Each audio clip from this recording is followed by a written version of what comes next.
Good morning, everybody, and welcome to Dr. Karla Zimpel-Leal. I'm so pleased to have you with me here today, Karla. Unfortunately, Sanga is not able to be here. Welcome to Tech Care. Please introduce yourself. Thank you, Martin. It's a great pleasure to be here.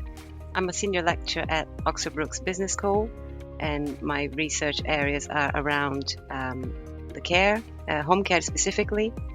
So I focus on emergent and disruptive home care models. So when people receive care at home, also part of a broader aging place agenda. And I'm particularly interested in disruptive models, how they impact the quality of care received by older adults, and also the impact on the workforce. You're just in the middle of where everything's happening right Yes. here, right now. Exactly, yes. So really there are two broader streams, if you like, that I'm interested in. One is the organizational models themselves, how these models are shaping the care market, how these organizations are creating and delivering value to people receiving care. And another side of things is the workforce development and professionalization. So what does professionalization means to the workforce, to care work? What is that impact on employment conditions, recognition, pay, etc.? So two different but quite closely related themes. And I've also, of course, had a small look on the website where it describes some of your research and the work that you do. But I at the same time, I first really wanted to know more about you, actually, because I remember at the Care Show, it must have been just before COVID. I was listening to you when you were on stage, and especially actually on that topic of professionalization. I think you were on a panel, Yes. and given the fact that I'm also an international in this scene in the UK at least, I could see a lot of resemblances with your research and the things that you were striving for. Tell us a bit more how you came to be interested in this topic. I guess I've always done research around innovation in general, business model innovation. So the care sector came as an opportunity as I started a UKRI fellowship at Sheffield University. And I've never looked into care before, to be honest, and that was five years ago, 6 years ago. And I kind of completely fell in love with it. I enjoy the challenges. I really enjoy working with academics and organizations that look after care. So that's how it actually started, and I'm quite grateful that the fellowship was focused on the care, and I was privileged enough to have over 30 academics for 3 years that were looking in care for all their lives. So that's how I fell into care, and I don't think I'll ever look back. I think that sounds like a very likely story for a lot of people that have either started working early in their careers in social care or have, as you have, at a slightly later stage, discovered this magnificent sector. Yes, And yeah, true. what were the things that you first saw and experienced that makes you now think that this is a place for you to be? I think the main challenges are, as you know, quite a macro level, and I think the Yeah. changes have to come in a much more, policy level and things like that. But I soon realized that everything is quite slow, particularly in the UK, in terms of change. So my interest had kind of shifted to look at organizations and of a more micro level. That's why I started to work with care workers and business leaders and entrepreneurs, because I think a lot of the real changes are coming from them, for individuals, and then going a more of a bottom up approach, if you like. So I Yeah. still like to keep my eyes on what's happening in government and policy, but I feel the real change comes a lot of the time from organizations and people themselves. Yeah, I can definitely follow you there. And looking particularly in some of the areas where you've got research Mm. and where you're interested in how are the emergent models of home care, like Hmm. platform models, then shaping the Yes. market in the UK? Because I know this is one of your topics, isn't it? Yes, yes. So when I looked at different models, I looked at, the platform model, self-managed teams, and community-based Mm, models, and other types of, and that they have a very strong market orientation in terms of they're looking at what people want at this point in terms of, personalization and continuity of care. A mm, lot of the time and task, for example, as you know, they don't mm, offer that. People have several different carers coming in and out, and that's not ideal, if you like. But I mm, think the platform model itself um, is quite an interesting model because it's coming up not only in the UK but also everywhere, where you have these mm. agencies that match care workers with with users. So they're quite, I think, a disruptive service in a way, and that allow the care workers to connect directly to each other. So I think it is attracting new entrants to the market in terms of care workers that want that Yeah. flexibility, of choosing their hours, of having, of having that same person to look after week in, week out. So I think is being highly criticized, but I find it to have a lot of positives to it as well.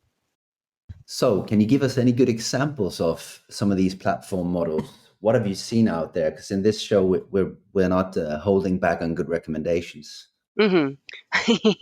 True. Yes. So, as I mentioned, that I think the platform model is becoming very central in terms of use in the care sector and home care in particular. So it's difficult to say how much of the home care market is fulfilled by this kind of model, because a lot of it, as you know, is unregulated in terms of CQC, um, commissioning, and that sort of thing. Um, but the model I research is a little bit different from other platform models. So when I was doing my research, I was looking for uh, kind of best in class, if you like. So they are quite unique, and they have a system of clients that rate their care workers. But the model that I looked at didn't have the rating system, so they had a bidding system, which means a customer would put their requirements in the system. For example, someone wants a carer for their mom who has perhaps dementia and needs help with meal preparation, or has a dog and prefers someone that who drives, or whatever the requirements are. So the system then filters appropriate carers that match that those requirements and the level of experience. And that will normally generate a list of perhaps 25 to 30 carers or care workers that are appropriate to that client. So a job summary is then sent to those carers, and the ones that are interested in the job, so they look at the location, the requirements, they can bid for the job, and then the introduction starts. And so the client usually receives back perhaps half a dozen profiles to review, and they start to they can meet or they can chat, etc. So um, in my case study, the platform was really seeing themselves as formalizing this informal economy. So it was a little bit different. It sounds like technology is playing a larger role in a normal selection process here. Oh, totally. Yes. So they have a very, how do you say, very good algorithm that would match carers to recipients, and also that level of experience that they have, which is quite important. So the agency will do all the background checks and all that kind of thing that perhaps you wouldn't do with a PA. But yes, yeah, it's quite an interesting way of looking at tech in that sense. Of course, not jumping to any conclusion, but do you think tech is enabling here? Do you think it's advancing some things here? Oh, I Or think all of it for sure. Yes, we can't run away from it, right? And I think one of the challenges a lot of the agencies that I worked with have is really around tech, and the tech to provide the continuity of care, to provide a kind of a seamless match between what care workers do and how they, audit things, how they, refer back to families, that sort of thing, and how they do a peer-to-peer support as well. That was really important on a lot of agencies I looked at. How tech enabled them to talk to other care workers and share experiences, share, grievances and things like that. And that was another angle, totally different from the auditing, for example, which is more, regulations, the more personal side of things, how they communicate with the families, how they communicate with each other. That was also quite important. Yeah, it sounds like there is that element of enablement that I know a lot of tech providers in this space are going for, not only, of course, out of superhuman values, Yes, but also because it's a really, really good business idea to propose yes. such a thing. But did Hmm. you then also discover some barriers when it comes to that sort of tech in the equation? Barriers in terms of the technology, or Yeah, um, if it was enabling in some parts, could it then also be hindering or um, causing some kind of a barrier in other parts? not necessarily. I think the main barrier was in terms of financing the technology to certain organizations. Mm. Um, I didn't feel any negative or drawbacks from the current tech used by care workers, for example. What I No. felt was that they lacked, they wanted more, but perhaps they couldn't use it, and a lot of the time they wanted something quite specific. Yeah. So it does make me wonder, and perhaps you have a better insight into that, if it's better to have a general kind of tech, or because it's so specific and everything is so personalized, as you know. Yeah. It's hard to determine if it's better to have one kind of tech that is used by everyone, or something quite individual, which a lot of organizations do. Yeah, no, I definitely would encourage what you described earlier as a best in class because it Mm, also lets you, re, of course, relying on the type of organization you are, the type of yeah. professionals that work with you, the type of Hmm. people that you support. Yes. Some products or services would cater to you and some to others. So Mm, I think that's a really good starting point, at least. But the reason why I'm asking about barriers is, of course, not to only here in this tech care show hmm to point to the positive stories, but really to also talk about the things that could be further emphasized, that could mm, make sure that we, from this perspective, tell a good story, a full story about how tech is playing a part in the equation. yeah. So Yeah. how did the professionals receive and sort of stay motivated on this type of home care model or platform? It really varies. So, for example, for a living care model, the main motivation is to build a relationship, and instead of rushing from tasks to task. Yeah. So the living care, they obviously receive a very comprehensive training, and normally care workers are from abroad, so it suits their needs in terms of they come to the UK, spend several weeks looking after an elderly person or a couple, and then they go back, and that suits their lifestyle and how they Mm, manage their lives. That's not for everyone, obviously, because you're 24/7 mm, in someone's home. For self-managed care teams, or that sort of model, there's a focus on the outcomes rather than the tasks. So the care workers come from a variety of different backgrounds, and the model supports that freedom and responsibility for frontline workers. So it enables them to create the relationship that they need, and also to co-create things with recipients. So it's much more collective way of seeing things. On the platform model, motivations are again different. So one point that came up over and over again is the fact that you can choose where you want to work, and that's quite key, because a lot of the traveling issue is a problem for workers. So when they can choose where they want to work, how often they want to go, is a lot. It is a positive for them, and that continuity of care. So again, that came up over and over again. So each model mm. has they have their own um, kind of profile of carers, I guess. And I Yeah. think that's a beautiful thing, and I think that's one of the attractive things from the care sector, is that the different roles that you can have, the different type of care you can offer is incredible, and I think that variety should and diversity should continue, and I think that's good. Yeah, I can definitely, just from like a personal experience, I could definitely see how my use of own apps in my own time, like Hmm. for short-term renting cars, for I don't know, ordering foods, and all of these like platform economy kind of things. Mm. I could definitely see that being applicable to Yeah. the home care market, where you're Hmm. more in charge, both as the care Yes. professional, you're more in charge of your own time, the autonomy, and all that. And at the same time, also as the recipient, you're also able to say, well, really, I'd like this person again and again, or I'd like to add this to my package, or Yeah. there's there's a real there's a real modern touch and feel to Yeah. that. And I've also seen a few of these platforms. Hmm. Um, and I personally also really like them, like intuitively. Yeah. Um, but what are the did you discover anything about the implications then for the actual care work for this type of way of working?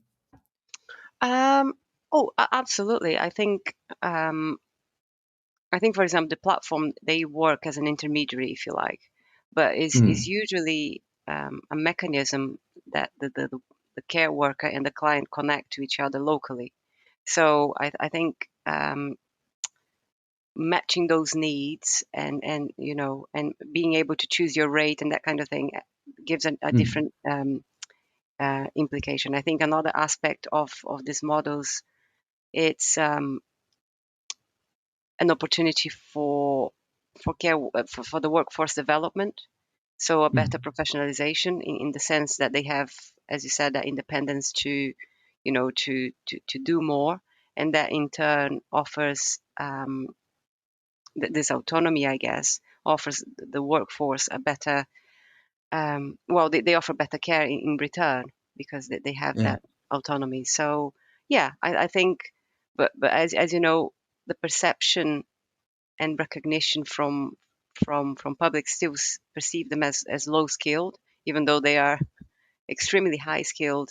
And yeah, even after the pandemic, which I had hope that things would change, because he highlighted a lot how vital they are, but it hasn't much, and that was disappointing. um, mm, but I'm also trying to understand what professionalization means to them. um, there's a lot of talk about, you know regulation and registration and all that kind of thing, which I was quite for before. And then I start to look around in different countries, and I realize that perhaps having more regulation is not the best way forward to professionalize.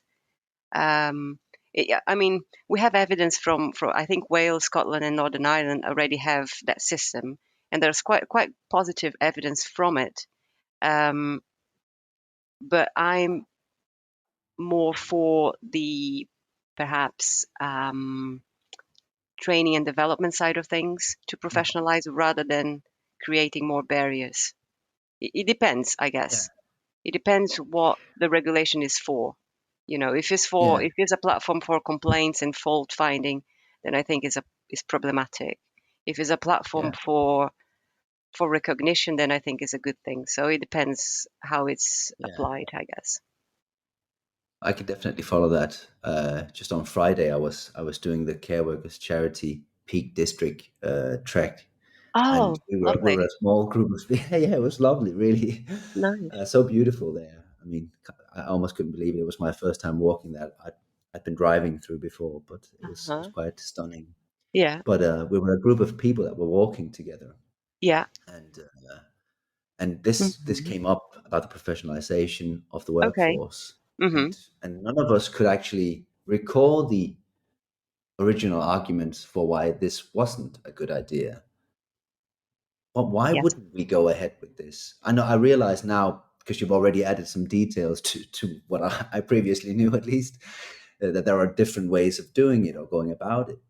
But I think that either way actually still sounds more appealing than not having professionalization. Yes. Yes. Yeah, but of course, I totally agree, and I think that's to for me is the only way forward. But I think we need to understand what that means for care Yeah, work of course. specifically. And I've looked at other sectors to try to compare how how nurses became professionals, or how firemen became a Yeah, profession, and it's all down to education. I mean, yeah, they might have bodies of associations and things that support them, or unions or things like that. That's all fine, but I think the main change has been once they have uh, a standard of training that is recognizable, and then people will perceive that as a profession rather than just a job. And that yeah. was one of the key things that I took out of looking at other how other sectors or other careers professionalize themselves. And a lot of people don't. Oh, you don't need more training. You don't need. I don't think we need more training, but I think we need to create a strategy that is formalized in a way that is perceived and is delivered as a profession, which I think Skills for Care is trying to do for a while. We could hope for that at least We in can. this small conversation. Yeah. Have you seen what it does to the workforce? And I know that's a relatively large question. When this is then carried through, like, what does it do? Oh, absolutely. So we have an excellent example from New Zealand. In New Zealand, they they narrow it down. So they used to have a very scattered, they had 400 different types of certifications and all sorts of things. It was all over the place. Oh, And what they did, they narrow it down. Um, they the first thing they did actually was to look at pay equity. So they look at qualifications and the length of experience, and tie that to pay and progression. And that was a key thing that they did. So they have three levels of qualifications that are designed to train workers, and is a very much person-centered support, and in terms of leadership as well. And employers support those workers to achieve those qualifications, and they have a certain time scale to do so. And the government funds the employers for training, for taking time during every year. They take time out to train, and that kind of stuff. So that national pay and progression framework was formed, and that completely changed the gender gap, pay equity, inequity that was, and it brought a lot of new entrants to the market. So they have a lot more um, younger people wanted to join this sector, because they can see a progression, they can see that it's yeah, recognized, and that worked well for that country, and they did it fairly quickly. Of course, they are much smaller than the UK, so yeah. maybe it was it's a different way of going about it. Um, but I think that's the best example that there is for how change in terms of training and recognition, having a strategy and apply that, it actually works quite well. Have you studied the Scandinavian model, or perhaps even closer to where I'm from, the Danish model? Because I think that there seems to be a lot of similarities between what New Zealand have done Okay. and what the Scandinavians are doing. Have No, you seen I have. anything or heard anything No, from? No. I've heard, I've read about it, but I don't know in depth. Um, I No. know that the Nuffield Trust just launched a report by Nina Hemmings. I don't know if you know. She did a Yeah. Of fantastic no. work, and she looked at different professionalization in different countries, and I'm sure and I definitely know that she talks about what you just mentioned. So that's a good hook to look at. Very Yeah. recent. It was just launched, I think, last week. So We'll there's have a to lot see of if we can find some links so we can put them in the show notes, because it sounds like definitely. a Yeah, must yeah, read. for sure. Yeah, it's a great report. Absolutely, yes. But then perhaps a bit further away from Yeah, Scandinavia and the UK. yeah, I know that you're currently working with a research project in South Korea. What's that all yes. about? I was lucky enough to join a network when I joined Brooks last year, and they were bidding for an ESRC to create this network, looking at aging in place that's between UK and South Korea. So it's really to understand the relationship between healthy aging, housing, and social care in both countries. So I've been working, as I mentioned, with international partners for a while now, as population aging and those sort of issues are not only UK based; they are worldwide, and they are. It's incredible to see a different angle from South Korea, because the perspective, it's very important to understand how different government policies actually apply things. So, for example, South Korean policies are very focused. They are very pragmatic and have like a pro-business angle to them. So they're very effective and very efficient into transforming those policies into practice. So I think there's a lot to learn. One of the things that they did, for example, in 2005, the government uh, recognized elderly as a marginalized group. So within 3 years, they built over 1 million what they call silver housing accommodation to support older people, and they, public apartments and houses, which is quite incredible that in such a short period of time they built so much. And is as you know, South Korea is fairly small country, so they don't have a lot of land. So they build this high risers. It's quite incredible to see. We went to visit them. They are like 30, 40 floors, but it's all around the community around it. And it's quite an interesting way, because they have like the first 5 floors dedicated to entertainment or the community, and then from the 6th floor until up, it's all where they live. And it's quite interesting, because for example, they would have on the first floor, they have like a cafe, an information center. On the second floor they might have a classroom. On the third floor they have a healthcare center with doctors and nurses 24/7. And then they have on the fourth floor they might have a gym or exercise. And then the fifth floor they have a garden where everyone participates as well. So it's quite a and people they are involved with what's happening. So they are volunteers within the whole the whole block, involved with things around arts or music or cooking. So it's quite an interesting way of living. It's very holistic, but the fact that they did it so quickly is quite impressive. I don't see the UK building 1 million homes in 2 years. And it sounds like they have a slightly different way of approaching like the overall care model. Yes, exactly, and that's what I want. So I'm really keen to start some primary research in that country to get into the very nitty gritty about how exactly they do those, how they change those policies so quickly. How do they attract organizations to get involved? Um, because I think we can definitely learn from them a lot of things. Yes, and they use a lot of robotics as well and that sort of thing. So they're quite yes, so they're quite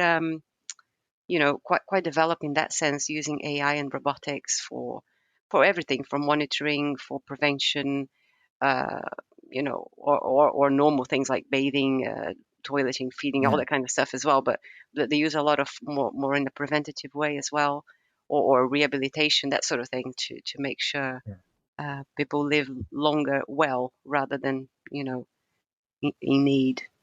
Yeah. yeah. So Hmm. there is that rehabilitative, Yeah. quintessential thought in the model. Yes. That sounds like Absolutely. something for me. I would really love to understand and find out how that's transferable to what we've got and how that can be incrementally improved here.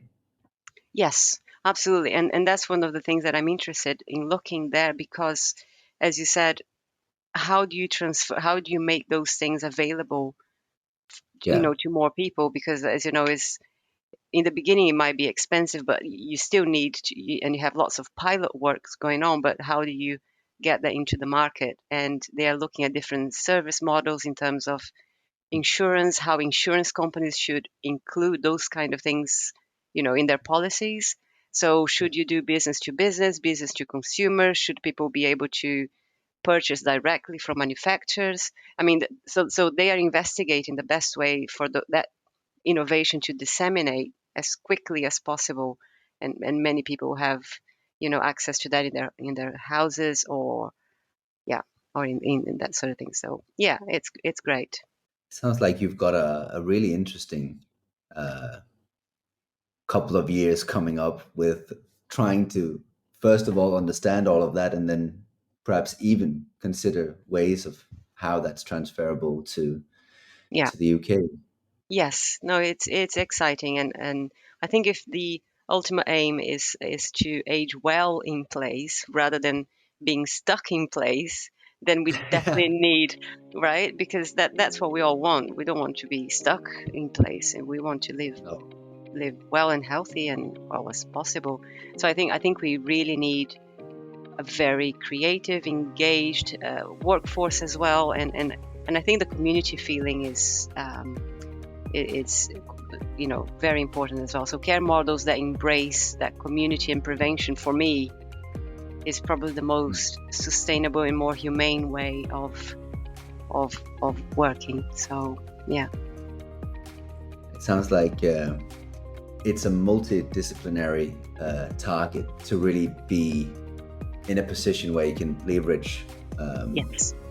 both that research for you personally, but Hmm. also for us all in this Yeah, sector. absolutely. Karla, it was a really huge pleasure to have you on here today and to get a shortcut to understanding some of the things that you're working with. Thank you so much, Morten. It's been great. Thank you very much. Likewise. Take care. You too.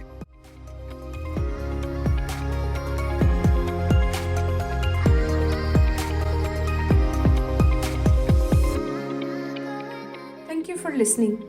Don't forget to subscribe, review, and share your favorite Take Care podcast with your friends and colleagues.